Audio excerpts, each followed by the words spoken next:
Saya menyaksikan ini ada time bomb kalau kita tidak turun tangan sekarang. Orang boleh miskin, orang boleh jauh dari akses pada kesejahteraan, tapi bayangkan ekonominya lemah, pekerjaannya sulit, pulang ke rumah yang panas, sumpek, menyaksikan anaknya tidur sambil dia membayangkan anak ini akan mengalami seperti yang saya alami 30 tahun yang akan datang. Itu resep membuat collective frustration. Karena dia membayangkan anaknya tidak akan bisa lebih baik. Saya membayangkan the new Indonesia, dan itu artinya pay attention on education. Berikan perhatian yang cukup pada pendidikan, dan harus diperhatikan. Pendidikan itu bukan soal UN, Pak. UN itu ramenya di media aja. Yang saya lebih menakutkan adalah yang naik kelas. Saya beri contoh gambaran saja. Masuk SD 1 tahun 5,6 juta anak. Lulus SMA yang ikut UN kemarin itu 2,3 juta. Tapi sekalian 5,6 yang ikut UN 2,3. Ini yang hilang di jalan itu 3,3 juta. Where are our attention to them? Kalikan 10 tahun itu 33 juta. Itu yang disebut di semua report sebagai bonus demografi Indonesia. Big. Pendekatan baru saya rasa. Barangkali Pak, seumur-umur saya baru pertama kali ini Pak memberi kuliah di mall ini Pak. Menjadi catatan khusus nanti untuk perjalanan karir seorang dosen Pak. Nah, karena itu juga barangkali saya tidak ingin membacakan ini. Kalau ini saya bacakan jumlahnya 15 halaman Pak. Nanti akan agak tidur kita mendengarkan ini semua. Tapi izinkan saya untuk menginterpretasikan. Judul ini diberikan oleh Pak Hermawan. The new Indonesia. It's not my inventions, it's his inventions. And I keep wondering, what does it mean? The new Indonesia. Jadi new-nya itu double, Pak. Only him understand what is meant by that statement. But allow me to interpret. Saya mencoba menginterpretasikan apa sebenarnya Indonesia baru dan kenapa 2014. Karena New Indonesia 2014. Orang kalau dengar 2014 pasti membayangkannya adalah kontestasi politik. Dan sudah ada beberapa yang diharap-harapkan. Ini di sini ada Pak Dahlan Iskan juga ini. Yang dapat perhatian untuk 2014. Banyak yang melihat bahwa 2014 ini adalah kesempatan untuk melihat wajah baru Indonesia. Saya ingin menggarisbawahi, barunya di sini bukan semata-mata soal usia, tapi barunya di sini adalah soal gagasan. Indonesia yang baru, Indonesia yang berbeda dengan kemarin. Apa catatan penting di situ? Bapak Ibu sekalian, dunia hari ini bukan hanya kita, the world is entering a new era, memasuki era baru, di mana bahasa utama interaksi dalam berbagai institusi adalah meritokrasi. Meritokrasi is the new language. Bapak Ibu sekalian, ke depan orang tidak lihat apakah Anda orang Indonesia, apakah orang Singapura atau orang Malaysia. Pertanyaannya bukan lagi latar belakang, pertanyaannya adalah latar depan. Apa yang Anda bisa lakukan, apa yang Anda bisa kontribusikan. Memasuki era seperti ini, tantangan kita di Indonesia menjadi amat besar. Kalau kita perhatikan, tidak usah jauh-jauh sekalian. Izinkan kita bertanya pada diri kita sendiri. What makes us sit where we are today? Ada Pak Yunardi di sini. What makes you sit in that chair, Pak? What makes me stand here? What makes Pak Tanri sit where he is today? What makes every one of us sit where we are today? Bukan kerja keras, bukan latar belakang. It's education that makes you sit where you are. Pendidikan kita menentukan kita duduk di mana. Hari ini yang dilayani dan yang melayani bedanya bukan etnisnya, bukan sukunya, bukan desanya, bukan kampungnya. Yang membedakan level of education. Yang membedakan yang dilayani dan melayani. Dan ini adalah perubahan yang luar biasa dalam masyarakat Indonesia. The old Indonesia was equal. Indonesia yang lama, saya menginterpretasikan nih yang dikatakan Pak Hermawan. The old Indonesia was equal, very equal. In terms of what? We all were poor.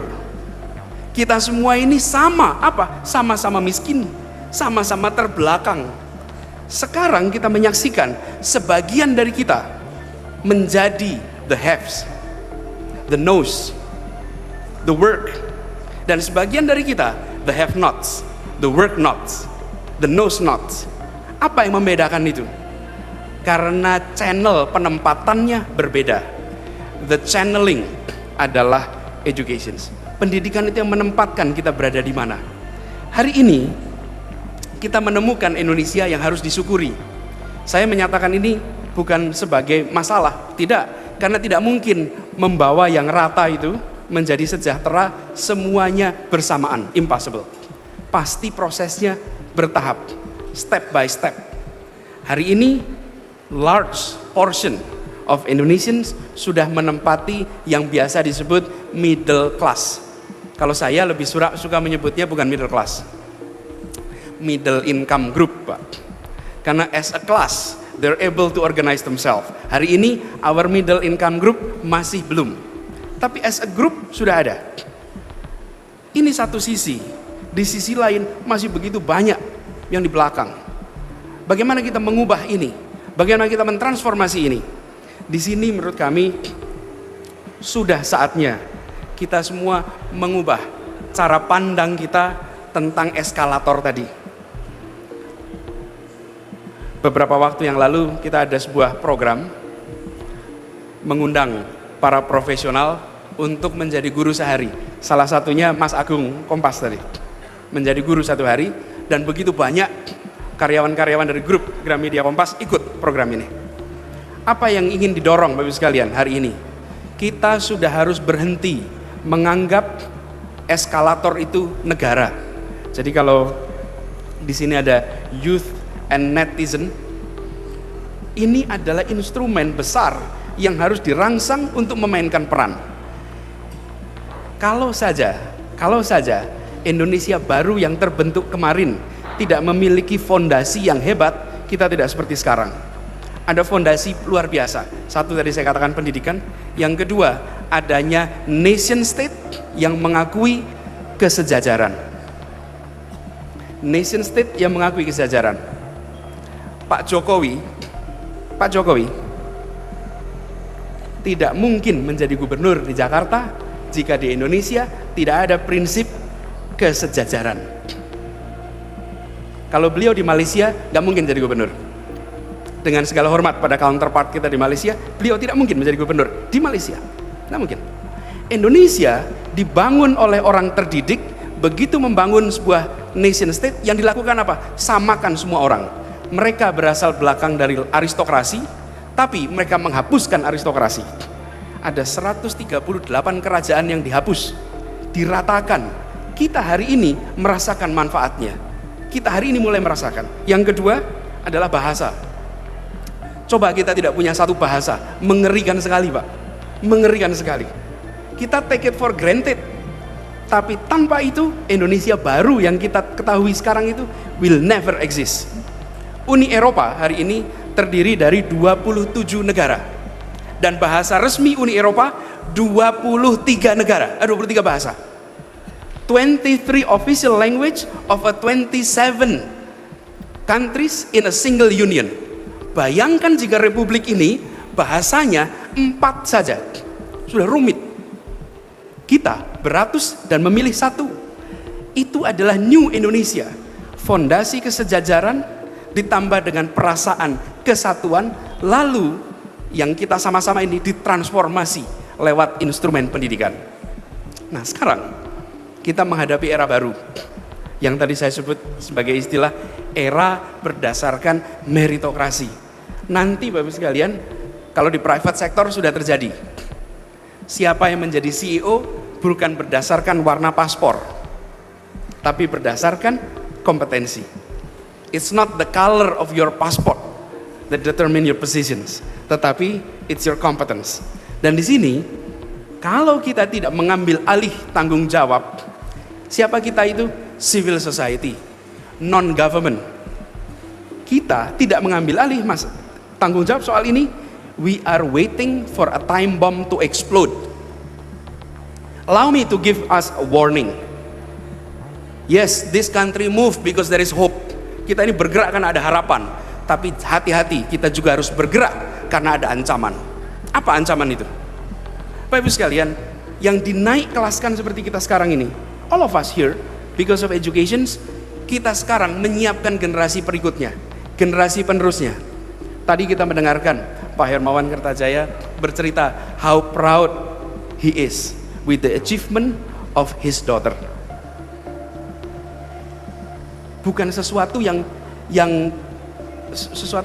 aneh, sesuatu yang dalam tanda kutip normal, tetapi mempesona karena she has accomplished something beyond her father.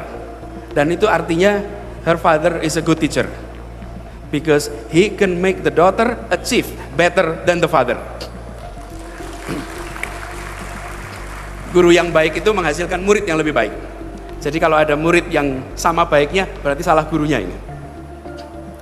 Pertanyaannya Pak sekalian, beberapa waktu ini kita menyaksikan we can take care of ourselves. Kita semua yang berada di tempat ini, insya Allah sudah bisa mengurus diri sendiri. Kita nggak minta pemerintah. Kalau sakit, kita semua tidak ada yang ke puskesmas. Saya jamin, di tempat ini no one of us di sini kalau sakit ke puskesmas. Kalaupun pergi ke RSCM, pasti eksekutif clinics, bukan ke regular clinics. Kalau ngirim anak sekolah, I guarantee you don't send your kids to an SD Impress. Guarantee Pak. Our welfare we can take care of ourselves. Kenapa? Karena kita sudah naik tadi. Tetapi ada juta lain yang tidak bisa melakukan itu. Kalau kita tidak melakukan sesuatu, apa yang terjadi Bu sekalian? Kita dulu equal society, we all poor. By the way, tahun 45, 95% of Indonesians were illiterate. 95% penduduk Republik ini buta huruf. Saya membayangkan Pak, suruh pidato bisa, mengumpulkan massa sanggup, kasih bambu diruncingkan Pak, siap perang Pak. Tapi beri secari kertas, write down your name, angkat tangan. That's seberapa terbelakang kita. Hari ini yang buta huruf tinggal 8%. Kita semua harus bangga. Tidak ada bangsa di dunia sebesar Indonesia bisa mengkonversi dari complete illiteracy menjadi complete literacy seperti Indonesia. Tidak banyak bangsa yang bisa melakukan seperti itu. And us, we did it. Hanya kita seringkali tidak percaya good news from Indonesia.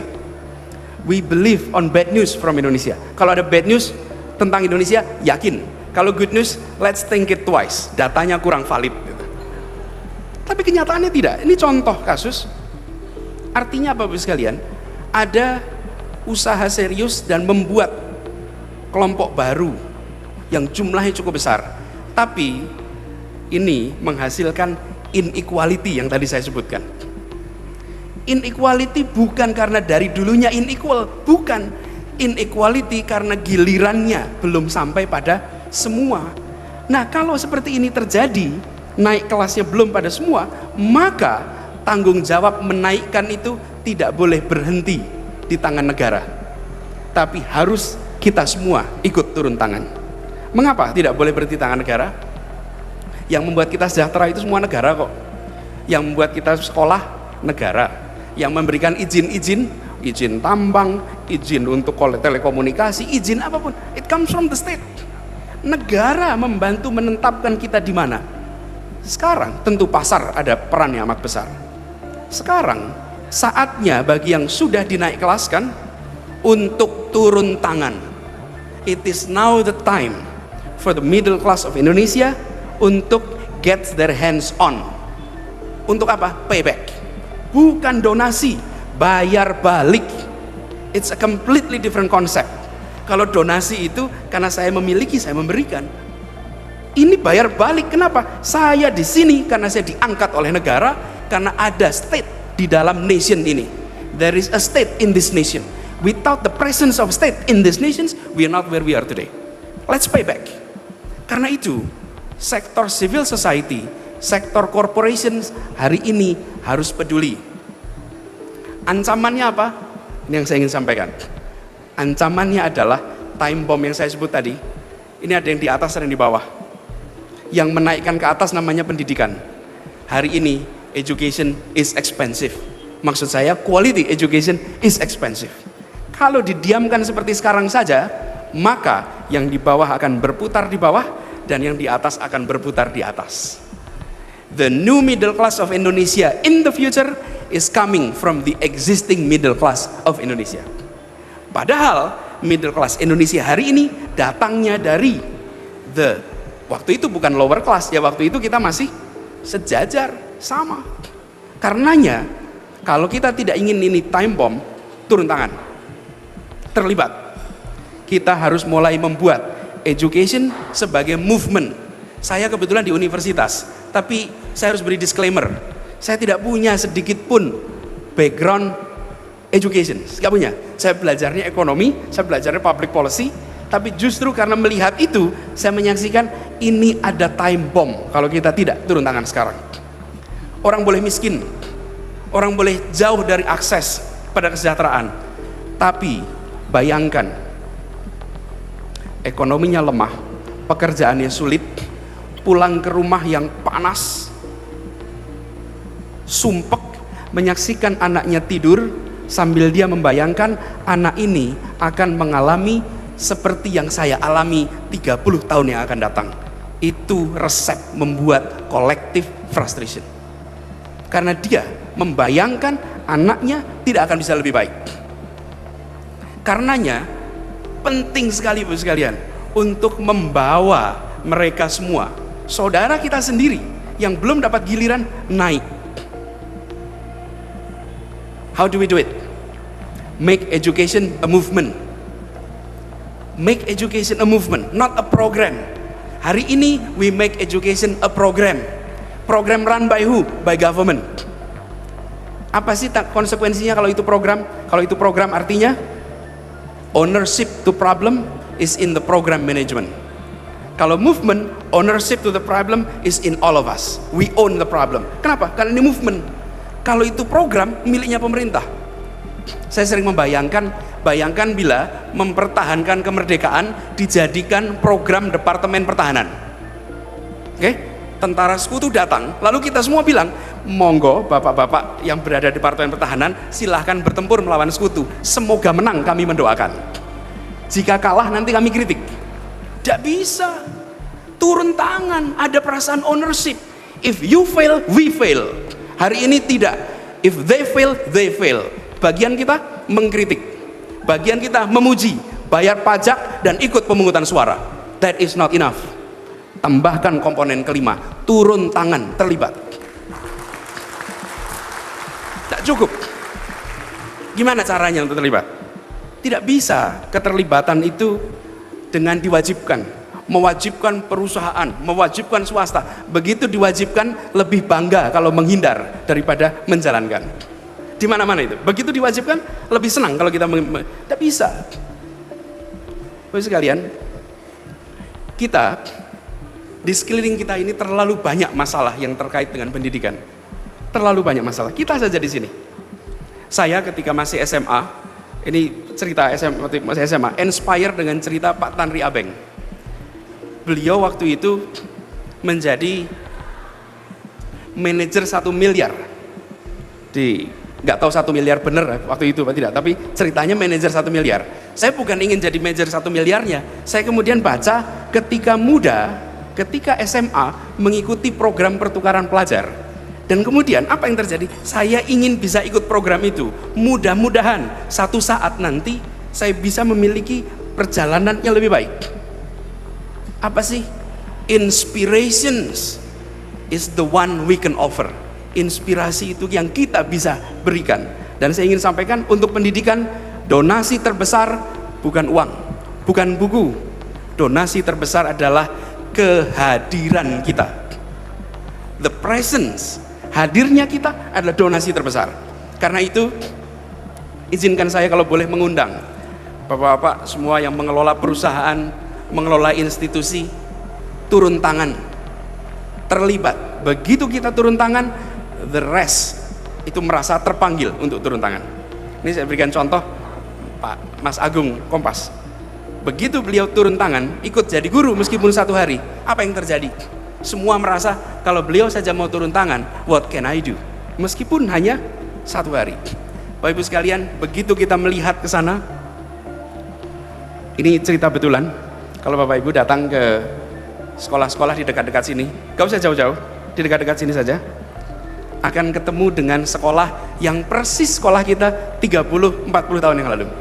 Gak berubah, sama persis. Dan yang menarik lagi adalah begitu berada di tempat itu, tanyakan cita-cita anak-anak kita. Cita-citanya, kebanyakan anak-anak itu ingin cita-cita yang profesinya berseragam. Kalau berseragam itu bagus, Satpol PP, supir Bluebird, karena berseragam looks good. Tidak ada masalah dengan profesi itu semua. Tidak ada masalah profesi itu semua. Yang jadi masalah adalah cita-cita seseorang adalah cermin pengetahuannya. Begitu Anda datang di tempat-tempat itu memberikan inspirasi, mereka akan punya cita-cita yang lebih. Jadi Bapak sekalian, saya ingin mengundang, mari kita turun tangan dan mencoba kreatif. Ada sebuah perusahaan yang melakukan program turun tangan seperti ini dengan membuat CSR. Tapi besarnya CSR tidak ditentukan oleh CEO-nya. Dia tentukan lewat apa? Jam mengajar employee-nya. Jika employee saya mengajar sekian ratus jam, itu dikonversi dalam bentuk CSR perusahaannya. Perusahaannya ditentukan oleh turun tangannya semua orang. Jadi kalau ingin perusahaan ini lebih banyak mendukung, maka turun tangan. Bapak Ibu sekalian, yang jadi concern kita sekarang, begitu kita turun tangan, kita membantu membereskan persoalan naik kelas tadi. Terbuka. Kalau anak-anak kita memiliki masa depan yang cerah, memiliki peluang, insya Allah Indonesia lebih baik. Beberapa tahun ini kita ketemu dengan novel yang jadi buku, Laskar Pelangi, 5 Negeri 5 Menara, dan baru-baru ini 9 Summers 10 Autumn, Iwan Setiawan. Semua ceritanya dari bawah sampai puncak, dari bawah naik ke atas. Ini mengirimkan seed of hopes. Tapi karena kasusnya unik sekali, maka dia menjadi sesuatu yang bisa digandakan. Yang sekarang kita harus lakukan bukan membuat kasus-kasus seperti ini terbuka saja, tetapi terlibat untuk membawa itu naik ke atas.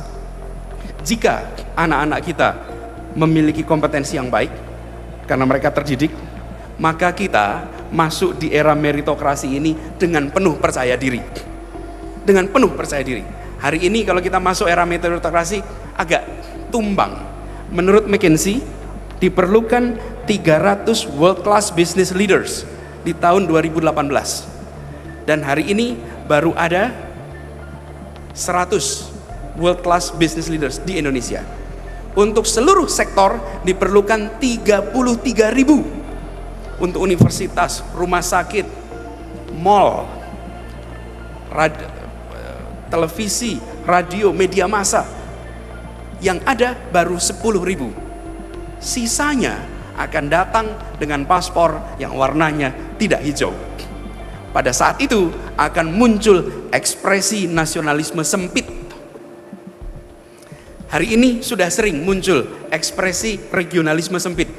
Kalau ada pemilihan sesuatu lalu bicara harus putra daerah. Ini mau menentukan direksi misalnya di sebuah perusahaan di daerah tertentu harus putra daerah. Begitu ada yang mengatakan harus putra daerah, maka itu adalah ekspresi paling santun atas kenyataan bahwa kami tak mampu. Mengekspresikannya sopan, harus putra daerah. Sebetulnya cuma bilang saya nggak mampu, karena itu harus putra daerah. Ke depan kita akan menyaksikan seperti itu. Harus Bumi Putra, harus Indonesia. Bukan karena nasionalisme, karena kita kalau diukur pakai standar objektif kalah.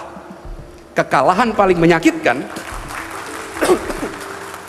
Dan Bapak sekalian, kalau kalah karena latar belakang tidak sakit. Misalnya mau jadi gubernur Jakarta, tapi syaratnya adalah tempat tanggal lahir Jakarta. Ya sudah, mau bilang apa lagi? Ibu saya memilih tidak melahirkan saya di Jakarta. Mau bilang apa? It doesn't hurt. Tapi jika Anda mau mengambil sebuah posisi dan gagal karena ukuran objektif, that hurts. Itu sakit. Kenapa? Karena kita tidak melakukan persiapannya. The failure is ours. Kegagalan itu milik kita, bukan milik yang lain. Di era meritokrasi seperti ini, tidak ada tempat bagi kita untuk melupakan kompetensi anak-anak kita. Harus fokusnya di situ.